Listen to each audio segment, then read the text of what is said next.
Alright mga kabigyan, ito po tayo ngayon sa Manila Police District ngayong araw ng Lunes. So nandito po yung ating mga kababayan na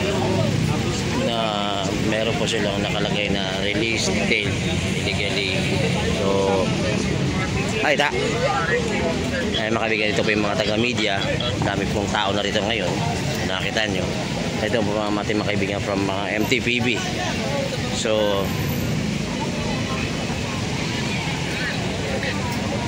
dito sila kasi marami tayong tao dito na pupunta ngayon dahil nga about dun sa mga nahuli dun kahapon sa rally na nangyari po sa may Mendiola. So marami pong mga kababayan dito.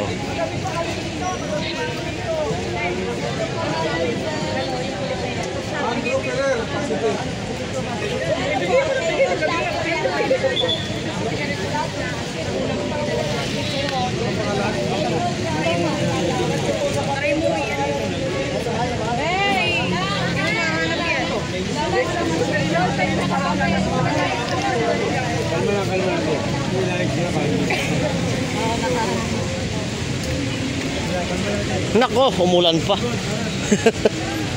Anak nang. Ayan mga kaibigan, lumakas po yung ulan. Ang mga kabataang lumalaban kontra sa korupsyon. Ang mga kapulisan po natin ay may isang tungkulin dapat: to serve and protect the Filipino people.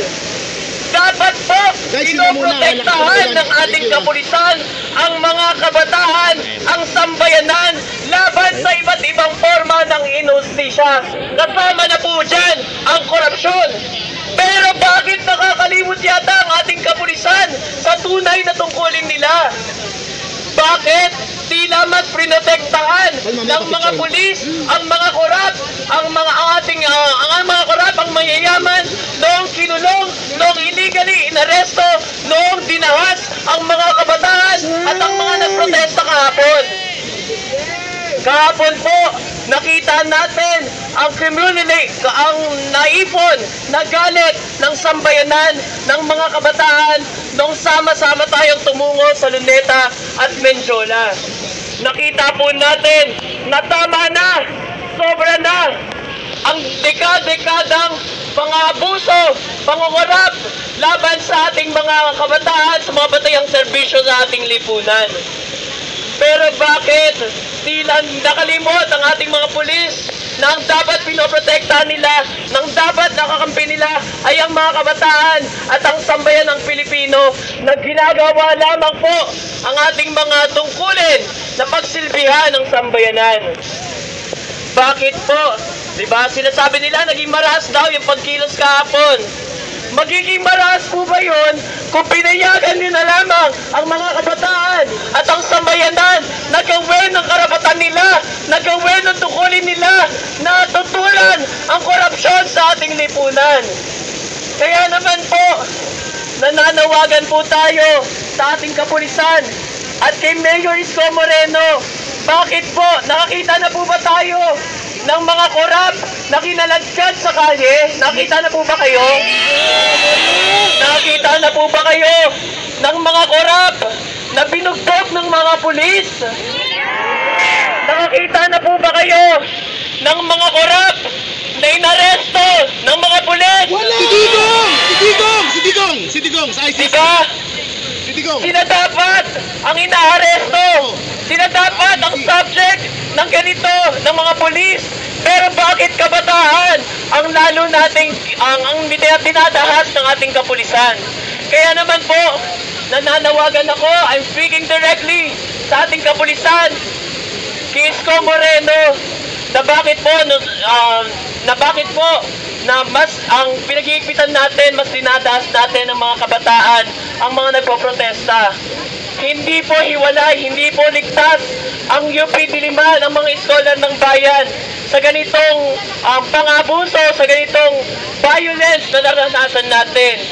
Kahapon lamang po, nakatanggap tayo ng balita na isang iskolar ng bayan na umattend na nakiisa sa kilos protesta ang dinahas, ang dinakip, at illegally arrested ng ating mga pulis.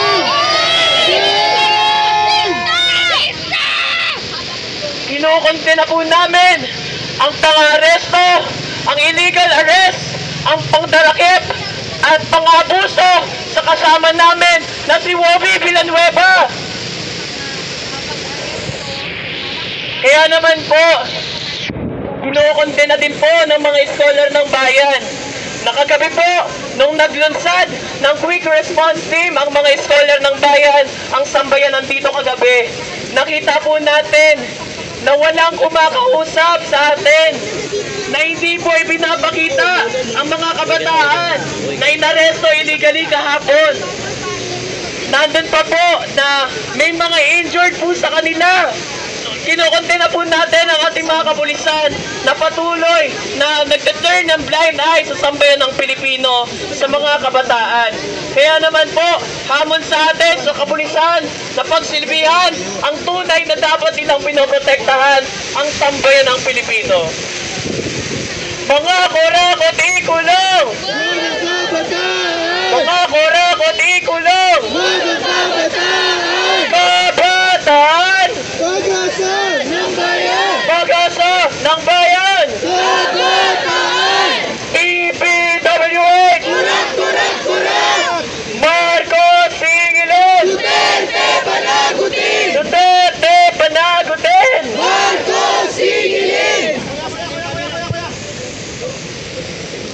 Hostisya para sa mga biktima